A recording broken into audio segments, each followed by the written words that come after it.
안녕하십니까. 강원대학교 인문과학연구소에 있는 엄찬호입니다. 오늘 독도 네 번째 강의, 이제 마지막 강의인데요. 그래서 일본이 왜 우리나라의 독도를 계속 자기네 땅이라 우기는가라고 하는 부분에 대해서 이야기를 나누고자 합니다. 그러니까 일본 독도가 왜 중요한가에 관한 문제죠. 그래서 독도가 여러 가지 측면에서 대단히 중요한 그런 의미를 가지고 있기 때문에 일본이 독도를 포기하지 못하고 우리나라 땅으로 지금까지 첫째 시간, 둘째 시간, 셋째 시간 본 것처럼 분명하게 우리 땅이 확정되어 있음에도 불구하고 일본이 지속적으로 독도를 분쟁 지역으로 만들어 놓으려고 하는 그런 의도를 가지고 계속 일본 땅이라고 주장을 하고 있습니다. 그만큼 독도가 대단히 중요하고 의미가 있기 때문에 일본이 독도를 분쟁 지역으로 만들어서 어쨌든 간에 일본의 어떤 영향력을 강화시키려고 하는 그런 의미가 있다. 이렇게 이제 말씀드릴 수 있겠습니다. 그래서 오늘은 그런 독도가 왜 중요한가? 그러니까 당연히 우리나라에게도 대단히 중요한 그런 의미를 가지고 있는 지역이다라고 하는 이야기겠죠. 그래서 그 독도의 중요성에 대해서 몇 가지 이야기를 나누고자 합니다. 그 첫 번째는 지정학적인 중요성입니다. 지도에서 지금 보시는 것처럼 독도는 그 우리나라와 일본의 그 가운데 정 가운데 놓여 있죠. 그 가운데 있는 동해 바다의 한 가운데 독도가 놓여 있습니다. 그래서 이 독도를 어느 나라가 차지하냐에 따라서 동해안 전체에 대한 패권에 뭐 내진 그 동해에 대한 어떤 우선권을 점유권을 그 행사할 수 있는 그런 중요한 지점이 되는 것이죠. 일반적으로 우리가 이렇게 영해라고 하는 부분은 그 영토로 확정되어져 있는 영역에서 해안 쪽으로 12해리까지를 우리가 영해라고 합니다. 그러니까 그 영해는 12해리까지의 영해는 뭐 키로수로 우리가 환산한다면 한 22km 정도 됩니다. 그러니까 그렇게 멀지 않은 지역이죠. 예, 그렇게 이제 그것이 이제 영해로 이제 확정돼서 그 영해는 뭐 경제적인 이권뿐만 아니라 군사적인 그런 그 단속권까지 군사적인 영향권까지 포함되어 있는 지역을 말합니다. 근데 우리가 해역을 얘기할 때 그런 그 영해 말고 배타적 경제 수역이라고 하는 것이 있습니다. 그러니까 우리나라가 그러니까 그 영토를 가진 국가에서 그러니까 경제적인 면에서 그러니까 어업권에 관한 또 해양 자원에 관한 절대적인 권한을 갖는 그런 그 배타적 경제 수역이라고 하는 것이 있는데 이 배타적 경제 수역은 200캐리입니다. 그러니까 키로수로 환산하면 약 370km가 되는 것이죠. 그 대단히 먼 그런 그 지역입니다. 그래서 만약 독도가 우리나라 영토로 확정되어져서 그 독도가 기점이 된다면은 사실 동해안 거의 대부분이 우리나라의 배타적 경제 수역 안에 들어오는 것이죠. 물론 일본과의 거리가 있기 때문에 일본과의 적정하게 이제 가운데 선을 그어서 배타적 경제 수역으로 삼아야겠지만은 그만큼 우리나라의 경제 수역이 넓어진다라고 하는 그런 의미입니다. 그런 의미에서 이 독도는 영토적인 측면에서 대단히 중요한 그런 이제 의미를 갖고 있는 것이죠. 근데 불행하게도 지금은 이제 일본과 그런 독도가 영토의 어떤 분쟁에 있기 때문에 우리나라 영토로 아직 확정적으로 이렇게 인정을 받지는 국제적으로 인정을 받지는 못한 상태에 있는 것이죠. 그래서 그 배타적 경제 수역의 측면에서는 독도는 지금은 그 한일 간의 중간 수역에 들어가 있죠. 그래서 독도는 물론 이제 독도를 중심으로 해서 12해리의 그런 그 영해권은 우리가 인정을 받고 있긴 하지만은 경제적인 배타적 경제 수역은 그 중간 수역에 독도가 포함되어져 있습니다. 이제 그 부분이 우리나라 땅으로 독도가 확정되어지면은 당연히 우리나라의 배타적 경제 수역으로 확정되어져야 될 그런 부분인 거죠. 그런 측면에서 일본에서도 이러한 그 독도의 가치로 인해 가지고 지속적인 관심을 가지고 자기네 땅이라고 우기고 있는 것입니다. 또한 이 동해 가운데에 이 독도가 있다라고 하는 것은 전략상으로도 군사적인 측면에서 대단히 중요한 위치입니다. 그러니까 우리나라와 일본, 그다음에 저 북쪽에 있는 러시아, 이렇게 이 나라들이 이 동해를 중심으로 말하면 환동해권이죠. 물론 중국은 이제 그 동해에서 조금 그 내륙으로 떨어져 있긴 하지만은 중국까지 포함해서 이 나라들이 다 동해를 중심으로 해서 태평양으로 진출하고자 하는 이제 그런 그 기점이 되는 것이죠. 그래서 이 동해의 영해권을 누가 갖고 있느냐에 따라서 그런 그 우선권, 점유권을 이제 갖게 되는 겁니다. 그런 측면에서 독도가 동해 가운데 있다라고 하는 것은 대단히 그런 군사적인 측면에서도 중요한 의미가 있습니다. 그래서 일본이 러일 전쟁 기간 중에 독도를 일본의 시마네 현고시로 강제로 편입시킨 것도 결국은 러일 전쟁 가운데에서 러시아의 군사적인 동태를 살피기 위한 그런 군사적인 어떤 레이더를 설치하기 위해서 독도를 강제로 편입한 그런 측면도 있었습니다. 그만큼 독도가 이렇게 이제 군사적으로도 대단히 중요한 그런 의미를 가지고 있는 그런 지역인 것이죠. 그래서 독도는 지정학적으로 양국 간에 우리나라와 일본 사이에 아주 중요한 그런 그 요점이라고 이렇게 이제 말씀을 드릴 수 있겠습니다. 그렇기 때문에 이제 일본이 지속적으로 그 영유권에 대한 그 욕심을 놓지 못하고 우리나라를 계속 도발을 이제 하고 있는 것이죠. 예, 다음으로는 그 독도가 갖고 있는 풍부한 그 해양 자원의 문제를 들 수 있겠습니다. 그러니까 지금 지도에서 보시는 것처럼 이게 이제 그 해류를 표시한 것인데, 그러니까 우리나라에서 국토지리원에서 이제 그 위성을 통해 가지고 해류의 흐름을 몇 년 동안 추적을 해서 만든 지도입니다. 그래서 살펴보시면은 저게 그 우리나라 한반도의 남쪽에서부터 난류가 흘러 들어와 가지고 울릉도와 독도를 사이에 두고 이렇게 흘러서 그 동해안 쪽 저 먼바다로 이제 빠져나가죠. 그다음에 그 위쪽에서는 한류가 또 이제 우리나라 동해안을 타고 이렇게 흘러 내려오게 되죠. 그래서 그 한류와 난류가 만나는 지점이 곧 울릉도와 이 독도의 근해안입니다. 연근해안인 것이죠. 그렇기 때문에 어족 자원이 아주 풍부하고 한류성 어족과 난류성 어족이 함께 있는 그런 지역이 이 독도 연근해입니다. 그래서 어족 자원이 아주 풍부하고 또 많은 그런 그 해양 자원들이 이 독도 연근하에 묻혀 있는 겁니다. 그래서 그런 측면에서 일본도 이런 독도 연근해의 어족 자원을 확보하기 위해서 독도에 대한 계속 관심을 이제 표명을 하고 있는 것이고, 우리는 뭐 당연히 우리 땅이기 때문에 독도는 지켜야 되는 것이고, 그런 이제 중요한 의미를 갖고 있습니다. 그래서 이러한 그 풍부한 해양 자원을 가지고 있기 때문에 앞으로도 우리가 물론 지금 이제 독도가 중간 수역에 포함되어 있지만은 그 중간 수역에 포함되어 있다라고 하는 얘기는 일본과 우리나라가 공통적으로 그 어업을 할 수 있는 그 어업권을 가지고 있는 지역이다, 그런 이야기입니다. 그래서 우리나라가 뭐 독도를 중심으로 해서 그 주변 해역에 어업권을 우리나라가 지금도 가지고 있긴 하지만은 완전하게 우리나라 영토권으로 인정을 받아서 배타적 경제 수역으로 확정지어서 어업량을 조절한다면은 훨씬 많은 그런 이제 어업권을 행사할 수가 있을 겁니다.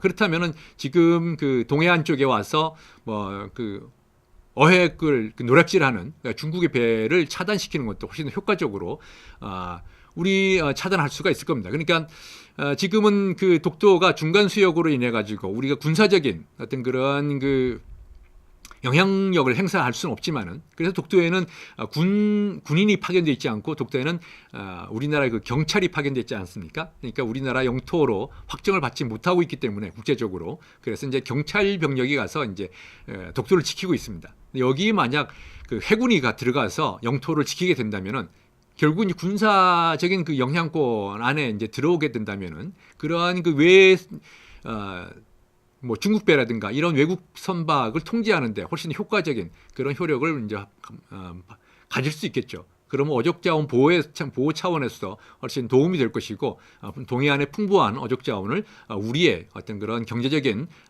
가치로 돌릴 수 있는 그런 계기가 될 것이라고 이제 생각합니다. 예, 그리고 이제 이 동해안에 다음 그 어족 자원 말고 또한 이제 관심이 주어지는 것이 해저 밑에 있는 이 하이드레이트라고 하는 그 천연 가스입니다. 그러니까 메탄 하이드레이트라고 하는 것인데요. 그러니까 이 천연 가스가 바다 아주 심해에 있으면서 그 심해의 바다의 그 압력에 의해서 고체화되어진 겁니다. 그 고체화되어진 것이 천연 하이드레이트라고 하는 것인데, 물론 이 하이드레이트가 있는 곳에는 석유 자원이 있다라고 하는 그 석유가 있는 곳을 그러니까 알려주는 뭐 그런 그 지시 자원이다, 뭐 이런 이제 이야기도 있습니다. 그래서 하이드레이트가 풍부하게 묻혀 있다라고 하는 얘기는 석유가 묻혀 있을 가능성도 있다. 그래서 물론 뭐 앞으로 지금 이제 화석 연료를 점차적으로 축소해 가는 그런 과정이 있지만은 여기 그 독도 연해에, 독도 근해에 묻혀 있는 하이드레이트의 그 매장량이 아주 풍부합니다. 그래서 우리나라가 약 한 200년 정도도 쓰고도 남을 만한 그런 하이드레이트가 이 독도 그 근해 해저에 묻혀 있는 거예요. 그러니까 이게 엄청난 자원인 것이죠. 지금은 아직은 이 하이드레이트를 채굴할 수 있는 뭐 그런 기술이 충분하지 않기 때문에 우리가 직접적으로 사용은 하고 있지 않지만은 앞으로 장기적으로 이 독도 근해에 있는 이 하이드레이트를 채굴해서 사용할 수 있게 된다면 우리나라의 연료의 상당 부분을 해결할 수 있는 그런 중요한 그 지하 자원인 셈입니다. 그러니까 이 지하 자원에 대해서도 일본이 관심을 가지고 독도를 한국 영토로 확정해주지 않으려고 하는 그런 욕심을 이제 드러내고 있는 것이죠. 그래서 이 하이드레이트가 분명히 앞으로 이제 그 해양 자원에서 중요한 위치를 차지할 텐데 우리가 이러한 그 천연 그 연료를 가지고 있다라고 하는 것은 대단히 큰 의미를 가지고 있습니다. 그래서 반드시 독도를 우리가 지켜야 될 그런 의미가 있는 것이고 독도가 그만큼 중요하다라고 하는 그런 의미를 우리가 알 수가 있습니다. 다음으로는 이제 마지막으로 독도가 그 지질학적으로도 아주 그 중요한 보물이다. 그렇게 이제 세계적으로 평가를 받고 있는 것입니다. 지금 그 그림을 이제 화면에서 보고 계시는데요. 그래서 이곳이 이제 그 독도를 중심으로 한 그 해저 지형입니다. 지금 보시면은 그 위에 이제 물결 무늬가 되어져 있는 것이 바다의 표면이고 그 밑에 이제 독도 산이 이제 있는 것이 해저산이죠. 그래서 1해산, 2해산, 3해산 이렇게 되어져 있는데 그러니까 1해산 독도가 있고 그다음에 2해산, 3해산이 지금은 뭐 2해산, 3해산을 그 이름을 붙여서 이제 부르고 있는데 그래서 저쪽이 이제 동해 쪽입니다. 동해 쪽이고 독도가 있고 이제 독도에서 이 수면이라고 되어져 있는 쪽이 서쪽이 이제 울릉도가 있는 쪽이고 그래서 그 저렇게 좀 바다 가운데 아주 깊은 바다에서 저기 이제 2270m 수면서부터 그 독도에 있는 해저까지가 약 2270m 되는 아주 깊은 바다이죠. 그 깊은 바다에서 말하는 화산이 분출해서 산이 만들어진 겁니다. 그 화산이 쭉 분출해서 올라오면서 바닷물과 만나서 고체화가 되어지고 또 새롭게 용암이 흘러 넘쳐서 고체가 되어지고 이것이 쌓여져 가지고 2270m가 쌓여서 지금 독도가 되어진 겁니다. 그래서 2해산과 3해산은 그렇게 높이 쌓이지 않고 중간에 멈췄기 때문에 이제 바닷속에 들어가 있는 것이고요. 독도는 그것이 더 높이 쌓여져 가지고 이제 바다 바깥에 로 나와 있는 거죠. 그것이 지금 우리가 보고 있는 독도인 겁니다. 그래서 보고 있는 독도는 그 위에 작은 섬이지만 그 밑에는 저렇게 어마어마한 해산이 이제 들어가 있는 겁니다. 그래서 이 해산 지형은 지질학적으로도 아주 중요한 의미를 갖고 있습니다. 그러니까 용암이 분출되어져서 바닷물과 만나서 굳어지고 그것이 2270m라고 하는 높이까지 쌓아지고 그것이 또 그다음에 바다 바깥으로 나와가지고 다시 이제 굳어지면서 지금 현재의 독도의 그 바위를 이제 형성한 것인데요. 그래서 바다 속에 있는 바위 암석하고 바다 바깥에 있는 암석하고 이것이 지질학적으로도 대단히 중요한 그런 그 가치를 가지고 있는 것이죠. 그래서 어떤 해양 지질학적인 측면에서도 세계에서 유래를 찾기 드문 그런 그 아주 귀중한 지질학의 보고라고 그렇게 지질학자들에서 평가가 되고 있습니다. 그러니까 해양 학술적인 측면에서도 독도는 대단히 중요한 그런 우리의 자원이 되는 것이고요. 또 학술적으로 의미가 있는 그런 자원이기 때문에 우리가 앞으로 이 독도를 잘 지켜서 어떤 해양 과학의 또 해양 자원으로서의 중요성들을 더 홍보하고 또 잘 활용해야 할 그런 가치가 있는 그런 지역이라고 할 수가 있습니다. 그래서 지금까지 이렇게 살펴보신 바와 같이 독도는 지정학적인 측면에서 동해안 가운데 있음으로 인해 가지고 어떤 환동해권에서 중심적인 위치를 차지하고 있고 그것이 환동의 모든 나라의 동해에 대한 어떤 그런 그러니까 어떤 점유권이랄까, 뭐 패권이랄까, 그런 동해안의 어떤 우선권을 가질 수 있는 그런 권한을 이 독도가 가지고 있다. 그런 측면에서 대단히 중요한 의미고요. 지금은 물론 평화 시기이기 때문에 뭐 전쟁 같은 거는 뭐 염두에 둘 필요는 없긴 하겠지만은 이 독도가 가지고 있는 군사적인 측면에서도 대단히 중요하다. 그래서 독도에 있는 레이더 기지는 이런 환동해권에 있는 모든 그런 그 군사적인 움직임을 감시할 수가 있고, 동해에 있는 모든 그 해군력의 움직임도 동해를 통해서 우리는 충분하게 그 정보를 입수할 수도 있고요. 또한 동해를 통해서 일어나고 있는 뭐 바다의 그 해양 기후라든가 이런 걸 또 우리는 동해를 통해서 확보를 할 수가 있습니다. 그런 측면에서 독도가 대단히 중요한 의미가 있는 것이죠. 또한 독도를 중심으로 해서는 그 한류와 난류가 교차하는 그러한 그 중간 수역이기 때문에 풍부한 어적 자원이 있고, 또한 그 바다 밑에는 풍부한 다양한 그런 그 바다 생물들이 살아가고 있어서 그것이 우리에게 중요한 그런 많은 그 어족들을 또 해양 자원들을 우리에게 제공해 주고 있습니다. 또한 그 밑에는 독도의 그 해산 바다 밑에는 메탄 하이드레이트라고 하는 앞으로 아마 귀중하게 쓰여질 그 천연 연료가 풍부하게 매장되어 있어서 우리나라로서는 아주 정말 보물과 같은 그런 섬이 독도인 것이죠. 또 바닷속에서 용암이 분출해서 독도라고 하는 거대한 산을 만들었기 때문에 그 해산으로서의 독도의 가치도 대단히 중요하고, 또 세계적으로도 유례가 드문 그런 그 지형이기 때문에 우리가 잘 보존하고 또 잘 가꿔서 우리의 영토로서 이렇게 세계에 자랑스럽게 내놓아야 될 그런 땅이라고 생각됩니다. 이렇게 독도가 중요하다 보니까 일본이 지속적으로 독도를 일본의 어떤 영향권 하에 두려고 계속 그 말도 안 되는 그런 엉터리당투치 않은 그러한 그 억지 주장을 계속 하고 있고, 어쨌든 간에 계속 문제를 제기해서 분쟁 지역화하려고 하고 있는데, 이것은 분명히 우리가 지켜야 될 그런 땅이 분명합니다. 그래서 우리도 분명하게 독도에 대해서 좀 더 자세히 알고, 또 우리가 왜 독도를 지켜야 되는지, 또 그런 이유도 분명히 우리가 알아야 될 것입니다. 그리고 좀 더 적극적으로 우리도 독도를 지켜가기 위해서 좀 더 많은 노력을 해야 될 것이고요.